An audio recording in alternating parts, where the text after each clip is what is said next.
Welcome to my channel दृष्टि pharma. तो जैसा कि आपने देखा कि हमने भैया चैप्टर 13 जो है अपना एंटी न्यूप्लास्टिक कंप्लीट कर दिया है प्रॉपर क्वेश्चंस के साथ। Short question, long question, MCQ, fill in the blank सब कंप्लीट हो गए हैं। तो आप हमारी प्रीवियस वीडियो में से जाके उन टॉपिक्स को कवर कर सकते हैं। तो चलिए अब हम स्टार्ट करते हैं चैप्टर 12 के। कौन से क्वेश्चन पे आपको बताया था मैंने, कौन से क्वेश्चन पे हमें चलना है? फोर्थ क्वेश्चन पे। किस पे? फोर्थ। तो देखो ये जो फोर्थ क्वेश्चन है ना यार, देखो इससे पहले भी मैं एक बार बता दूं कि ये जो थर्ड क्वेश्चन है हमारा और सेकंड क्वेश्चन बिल्कुल सिमिलर है कि व्हाट आर एंटीबायोटिक्स, और उसके बाद था give detailed account of penicillin. तो मैंने यार ये किया कि मैंने यहाँ पे पेनिसिलिन के बारे में सब कुछ बता दिया, पूरी पेनिसिलिन की क्लासिफिकेशन बता दी, जिस तरीके से हम मेरा एमॉक्सिसिलिन भी जो है कवर हो गया था स्ट्रक्चर के साथ। तो वहां पे वो कंप्लीट हुआ, इसलिए हमने सेकंड और थर्ड को बार बार नहीं लिखा है, सेकंड को ही कंप्लीट किया है। तो आप हमारी प्रीवियस वीडियो में से जाके उसको कवर कर सकते हैं। और हाँ, जैसे ही कंप्लीट होता है आपको इसके प्रॉपर नोट्स हमारे टेलीग्राम के चैनल पे अवेलेबल हो जाएंगे। तो देखो अब हम चलते हैं explain any two antibiotic drug के बारे में बताने के लिए। तो उसको बताने से पहले मैं एक बार आपको सिलेबस में दिखा देती हूँ कि देखो अब क्वेश्चन क्या कह रहा है, दो एंटीबायोटिक ड्रग के बारे में बताओ। तो मैंने क्या सोचा कि दो एंटीबायोटिक के बारे में बताना है ना, तो मैं टेट्रासाइक्लिन के बारे में क्यों ना बता दूं। जब मैं टेट्रासाइक्लिन के बारे में बताऊंगी तो मेरी उसमें डॉक्सीसाइक्लिन और मीनोसाइक्लिन जो है दोनों कंप्लीट हो जाएंगी। तो हाँ, बिल्कुल ऐसा ही मैंने सोचा है। तो चलो अब देखते हैं टेट्रासाइक्लिन के बारे में कि ये है क्या। तो आपको इसके नाम से क्या समझ आ रहा है? देखो मैं बताती हूँ। इसके नाम से बस इतना समझ में आ रहा है कि ये जो वर्ड है, क्या है वर्ड? टेट्रासाइक्लिन। इससे बस इतना सा समझ आ रहा है यार, ये कुछ फोर से रिलेटेड बात कर रहा है। किससे? फोर। अब ये फोर क्या है? तो फोर बताऊं क्या है? फोर रिंग है यहाँ पे। क्या है? Four ring. साइक्लिन है ना, साइक्लिन है यानी कि इसका कुछ फोर रिंग से रिलेटेड है। तो हाँ, इसके स्ट्रक्चर में क्या होती है? चार रिंग होती है, ए बी सी डी। तो आपके अभी तो सिलेबस में है नहीं। क्या सिलेबस में? देखो सिलेबस में हमें पता है कि अगर उसमें स्टार लगा होता है इसका मतलब वो होता है कि भैया इसके अंदर हमें स्ट्रक्चर, केमिकल नेम दोनों के साथ पढ़ना है।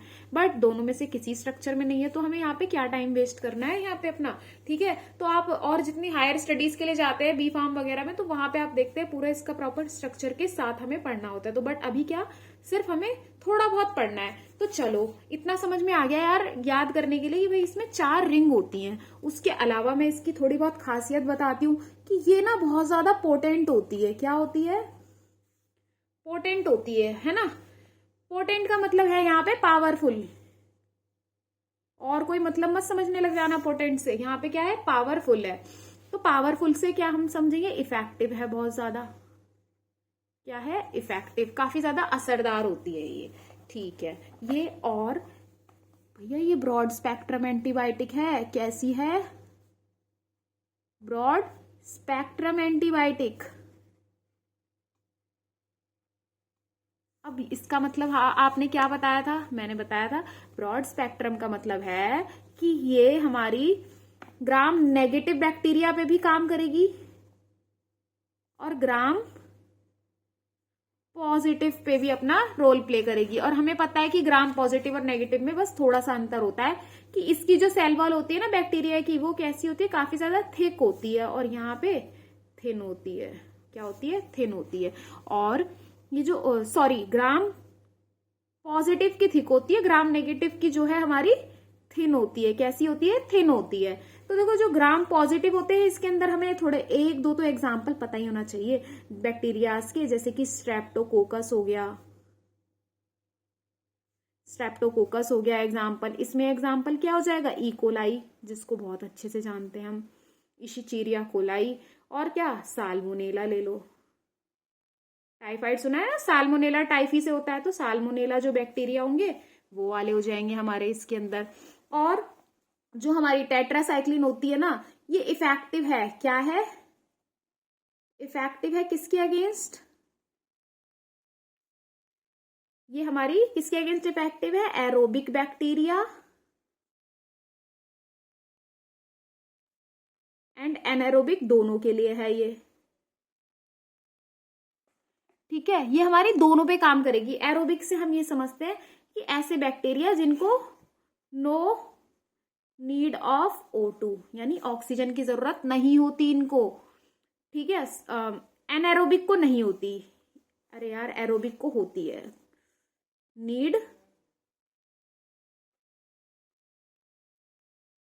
हाँ, एरोबिक बैक्टीरिया देखो हमारे वो बैक्टीरिया है जिनको ऑक्सीजन की जरूरत होती है, और हमारे एनारोबिक बैक्टीरिया वो है जिनको ऑक्सीजन की नीड नहीं होती है। तो ये क्या था, ये दोनों के लिए इफेक्टिव होते हैं। कौन, टेट्रासाइक्लिन। इसके बारे में हमने इतना देख लिया, ब्रॉड स्पेक्ट्रम है। और ये देखो ये कौन सी क्लास में आता है, थोड़ा वो देखते हैं हम। इसका मैकेनिज्म ऑफ एक्शन के बेस्ड पे देखते हैं। स्ट्रक्चर के बेस पे तो ये टेट्रासाइक्लिन के अंदर आता है, और मैकेनिज्म ऑफ एक्शन पे ये प्रोटीन सिंथेसिस जो होती है ना बैक्टीरिया के अंदर, क्या, प्रोटीन सिंथेसिस, ये इसको रोक देते हैं, एकदम खत्म। भैया प्रोटीन सिंथेसिस हम होने ही नहीं देंगे। और कैसे, किस पे बाइंड करके, राइबोसोम्स पे, बाइंड्स टू राइबोसोम्स, इन पे बाइंड होकर के ये प्रोटीन की सिंथेसिस नहीं होने देते। क्यों, राइबोसोम्स ही तो क्या करते हैं, प्रोटीन की क्या करवाते हैं, सिंथेसिस करवाते हैं। राइबोसोम्स यार हमारे सेल्स में भी पाए जाते हैं, बैक्टीरिया के सेल्स के अंदर जो सेल ऑर्गेनील होती है वो राइबोसोम होती है जो प्रोटीन बनाती है। ये था। और उसके बाद हमें इसके अलावा और क्या पता होना चाहिए इसके अंदर, क्लासिफिकेशन किसकी, टेट्रा साइक्लिन्स की। देखो तीन उसमें हमने इसे डिवाइड किया है, कंटेंट थोड़ा बढ़ जाएगा और आपको थोड़ी सी नॉलेज भी हो जाएगी। तो सबसे पहला आता है शॉर्ट एक्टिंग। क्या आता है, शॉर्ट एक्टिंग। शॉर्ट एक्टिंग के बाद थोड़ा बीच में जो हो, इंटरमीडिएट एक्टिंग आ जाता है। दो दो ड्रग है इसके अंदर, बट फिर भी हमें थोड़ा आइडिया रहना चाहिए। उसके बाद आ जाता है लॉन्ग एक्टिंग। तो थोड़ा नाम से समझ आ रहा है, शॉर्ट एक्टिंग जो क्या हो, कम समय के लिए हो, काम करे, जो जिसका इफेक्ट थोड़ी देर के लिए हो। तो जो थोड़ी देर के लिए काम करेगा ना, तो उसकी जो हाफ लाइफ होती है वो कितनी होती है, 6 घंटे की बस। अब ये हाफ लाइफ क्या होता है, हाफ लाइफ का मतलब होता है कि जो ड्रग है वो बॉडी में जाने के बाद 50% जो है कम हो गई, रिड्यूस हो गई। ठीक है, कैसे भाई, एब्जॉर्प्शन हुआ, डिस्ट्रीब्यूशन हुआ, इन सब में आधी ड्रग जो है हमारी खत्म हो गई और आधी अभी बची हुई है। ठीक, तो इसका फॉर्मूला वगैरह भी होता है बहुत, ठीक, उसकी अभी आपको जरूरत नहीं है। तो इतना आपको पता होना चाहिए। फार्माकोलॉजी पढ़ोगे तो हाफ लाइफ आपको और अच्छे से क्लियर हो जाए। बट इतना पता हो भैया, जो ड्रग है वो 50% हमारी कम हो गई है। जितनी हमने 100% दी है, कोई भी चीज 100% होती है, तो हमने 100% दी। मान लो अगर मेरी ड्रग 200 mg की है, तो 100 mg जो है वो मेरी एब्जॉर्ब होके अपना एक्शन शो कर चुकी है, यानी कि उसकी हाफ लाइफ है वो भी, जब वो आधी हो गई है। तो शॉर्ट एक्टिंग के अंदर हमारी 2 ड्रग आती है। कौन कौन सी आती है, एक होती है क्लोर टेट्रासाइक्लिन। ठीक है, क्लोर टेट्रासाइक्लिन आ जाती है। एक दूसरी आ जाती है ऑक्सी टेट्रासाइक्लिन। Oxy tetracycline. अब इंटरमीडिएट जो होती है हमारी, इसकी जो हाफ लाइफ जो होती है ना वो 16 घंटे की होती है। कितने घंटे की, और इसकी होती है हमारी 18 से 24। तो सबसे ज्यादा इफेक्टिव ये हो गई हमें। बट हमें कम समय के लिए चाहिए एक्शन, तो हम शॉर्ट एक्टिंग भी लेते हैं। हाँ, तो ऐसी ही है ये। ठीक, तो जो इंटरमीडिएट होती है ना, इसके अंदर हमारी 2 ड्रग आती है, डी मैक्लोसाइक्लिन। सब साइक्लिन से ही एंड होगा, तो कंफ्यूज मत होना। देखो अभी यहीं पे आपको याद करा दूंगी। एक होती है मीथा साइक्लिन। क्या होती है, मीथा साइक्लिन। और लॉन्ग एक्टिंग में हम देखेंगे तो क्या होगी, एक होगी डॉक्सी साइक्लिन जो बहुत फेमस है हमारी, टीबी के पेशेंट को ये बहुत ज्यादा दी जाती है, डॉक्सी साइक्लिन और मीनो साइक्लिन। और ये हो गई। तो देखो कैसे याद रखोगे यार, मिठाई दे दे मेरे को, मिठाई दे दे, दे दे तो 2 बार नहीं, तो एक ही बार डी पढ़ लो, दे मे को, बोलते हैं ना मे को मिठाई दे दे, तो मीठा साइक्लिन, डी मैक्लोसाइक्लिन। ऐसी अब देखो वो याद रहेगी। तो डॉक्सी मीनो, मीनो डॉक्सी है ना, मीनो मीना है डॉक्सी के साथ, मिठाई दे दे मे को, तो मीनोसाइक्लिन, डॉक्सीसाइक्लिन। रुक जाओ यहीं पे, ये किसके अंदर आ रही है, लॉन्ग एक्टिंग में। उसके बाद इंटरमीडिएट एक्टिंग। तो यहां तक हमारा ये था पूरा टेट्रासाइक्लिन के बारे में। और एक हमारे टेट्रासाइक्लिन का यार बहुत तगड़ा साइड इफेक्ट होता है,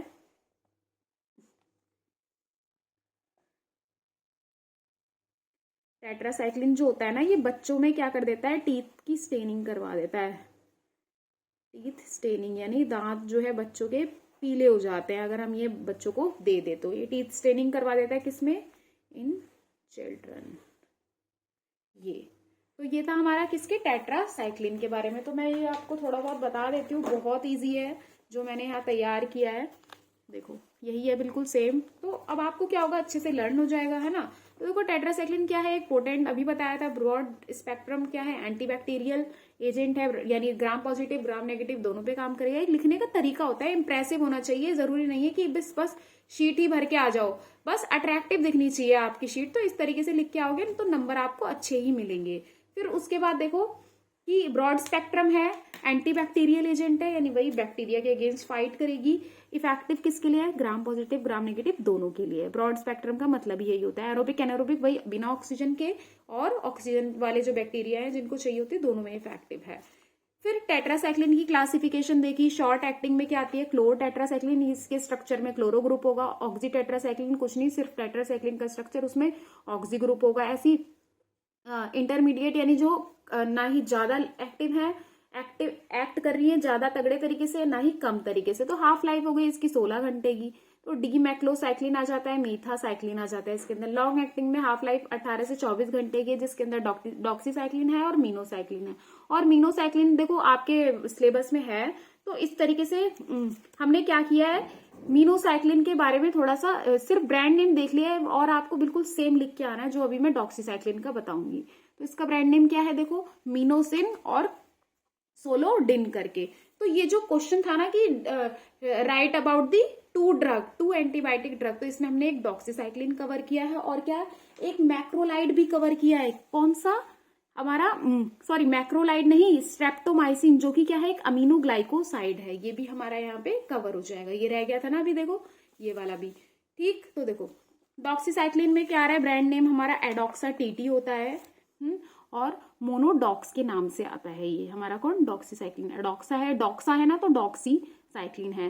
तो ब्रांड नेम भी बिल्कुल ऐसे होते हमारे कि पता चल जाता है यार उसके अंदर सॉल्ट कौन सा होगा उसके नाम से। डॉक्सीसाइक्लिन हमने पढ़ा था अभी, ये क्या करेगी, आरएनए से बाइंड होगी बैक्टीरिया राइबोसोम्स के, जो कि किसके लिए चाहिए होता है, प्रोटीन सिंथेसिस के लिए चाहिए। तो आरएनए से क्या, डीएनए, ऐसे पूरी चेन चलती रहती है। तो इन सबको क्या चाहिए, प्रोटीन सिंथेसिस के लिए बाइंड होते हैं, आरएनए पे चाहिए होता है। तो और क्या करेंगे, स्टॉप कर देंगी बैक्टीरियल की रेप्लिकेशन, यानी उन्हें और डिवाइड होने से रोक देंगी। ये हुआ। उसके बाद आता है स्टोरेज एंड स्टेबिलिटी के बारे में, कि should be stored at room temperature पे, हमें स्टोर करके रखना है 15 डिग्री से 30 डिग्री सेल्सियस के बीच टेम्परेचर रहना चाहिए एयर टाइट कंटेनर में। उसके बाद यूजेस देखते हैं। ये रेस्पिरेटरी ट्रैक इन्फेक्शन या जितना भी होता है बैक्टीरियल इन्फेक्शन होता है, जैसे कि हमारा टीबी हो गया, मैंने बताया टीबी में सबसे ज्यादा होता है। टीबी किससे होता है, माइकोबैक्टीरियम ट्यूबरक्लोसिस से। तो क्या है, एक रेस्पिरेटरी इन्फेक्शन है हमारा। वहां पे क्या होता है कि भैया लंग्स वगैरह है, वहां पे एल्वेलाई जो है गैस एक्सचेंज नहीं हो पाता अच्छे से, खांसी वगैरह ये सब चीजें ज्यादा रहती है, इंसान दुबला पतला हो जाता है, अस्थमा हो रहा है, तो अस्थमा में भी डॉक्सीसाइक्लिन हमारी बहुत जाती है रेस्पिरेटरी इन्फेक्शन में। उसके बाद कंजक्टिवाइटिस बोलते हैं पिंक आई, यानी कि आंख पूरी लाल रहती है। इसमें जो आईलिड है हमारी और आई बॉल का जो पूरा स्पेस रहता है ना, देखते हैं हम जहां हमारी सारी नसें होती है, पुतली के आसपास का एरिया सारा क्या होता है हमारा पिंक पिंक हो जाता है, तो उसी को हम कंजक्टिवाइटिस बोलते हैं। इन्फेक्शन हो गया है वहां पे, तो वहां भी यूज करेंगे। रेक्टल इन्फेक्शन, यानी रेक्टम में कोई इन्फेक्शन है हमारे लार्ज इंटेस्टाइन के पार्ट में, वहां पे भी हम क्या देते हैं, डॉक्सीसाइक्लिन। रिलैप्सिंग फीवर, यानी कि देखो रिलैप्सिंग यानी जो वापस से फिर से हो जाए बुखार, तो रिटर्न होने वाले फीवर में भी हम इसे यूज करते हैं। ऑफिशियल प्रिपरेशन देखे तो डॉक्सीसाइक्लिन कैप्सूल है, आईपी, डॉक्सीसाइक्लिन टैबलेट है, बीपी आईपी, ये दी जाती है। बीपी मतलब British pharmacopoeia, IP Indian pharmacopoeia. उसके हिसाब से हमारा ये जो है हो गया है। उसके बाद आ जाता है स्ट्रेप्टोमाइसिन, इसका भी स्ट्रक्चर नहीं दिया है हमारे सिलेबस में, तो हम सिर्फ ये देखेंगे इसके बारे में थोड़ा बहुत। तो ये भी क्या है, ये भी एक एंटीबायोटिक है, और ये भी बैक्टीरिया जो है उसमें क्या कैसे काम करती है, बैक्टीरिया को कैसे रोकती है, प्रोटीन सिंथेसिस को रोक के। यहाँ पे भी राइबोसोम्स को रोकना है हमें। तो ये एक अमीनोग्लाइकोसाइड क्लास की एंटीबायोटिक है, और ये किससे मिलती है, हमें किससे बनाई जाती है, स्ट्रेप्टोमाइसिस ग्रीसियस से। क्या है ये, एक तरीके का सॉइल एक्टिनोमाइसिट है, यानी कि एक बैक्टीरिया है जिससे ये बनाई जा रही है, जो सॉइल में रहता है। और इसका ब्रांड नेम क्या हो जाएगा, ब्रुसेला नाम से आ जाएगी। तो ये ब्रुसेला जो बैक्टीरिया है उसके अगेंस्ट फाइट कर रही है, तो ब्रुसेला नाम रख दिया है हमने। अभी देखेंगे, इसी में कुछ नहीं होता, ये भी एक टाइप का इन्फेक्शन होता है बैक्टीरिया से होने वाला। ये मैकेनिज्म ऑफ एक्शन देखो कि ये बैक्टीरियल प्रोटीन सिंथेसिस को रोक रही है कैसे, 30S राइबोसोम्स की यूनिट होती है, 30S 50S। तो जैसे ये 30S पे काम कर रही है हमारी, ठीक है। देखो, राइबोसोमल सब unit of bacteria causing misreading of mRNA, यानी मैसेंजर आरएनए जो है राइबोन्यूक्लिक एसिड, उसकी जो कोडिंग होती है ना यार, उसको बिल्कुल बिगाड़ के रख देती है ये, तो वो बेकार होती है, जिसकी वजह से प्रोटीन सिंथेसिस नहीं हो पाती है। बैक्टीरिया में क्या होगा, जब प्रोटीन नहीं बनेगा तो सेल डेथ तो निश्चित है, तो सेल डेथ हो जाती है, बैक्टीरिया खत्म हो जाता है। स्टेबिलिटी देखिए तो रेफ्रिजरेटेड अप टू 24 आवर्स के लिए। रिकॉन्स्टिट्यूशन यानी कि भाई हम इसको पाउडर फॉर्म में रखते हैं और फिर जब हमें देना होता है तो 24 घंटे तक हम रख सकते हैं बनाने के बाद में, ठीक। ये उसके बाद ट्यूबरकुलोसिस में यूज करते हैं और कॉम्बिनेशन में यूज किया जाता है, और हमारी एंटीबायोटिक्स के साथ क्या, प्लेग को ट्रीट करने के लिए। तो प्लेग कुछ नहीं है, ये भी एक बैक्टीरियल डिजीज है, बट होती किससे, ये रोडेंट वगैरह जो होते हैं ना हमारे, ये चूहे वगैरह, ये इनसे हमारे में आ जाती है, मतलब फैलती है इनकी वजह से। तो ये है।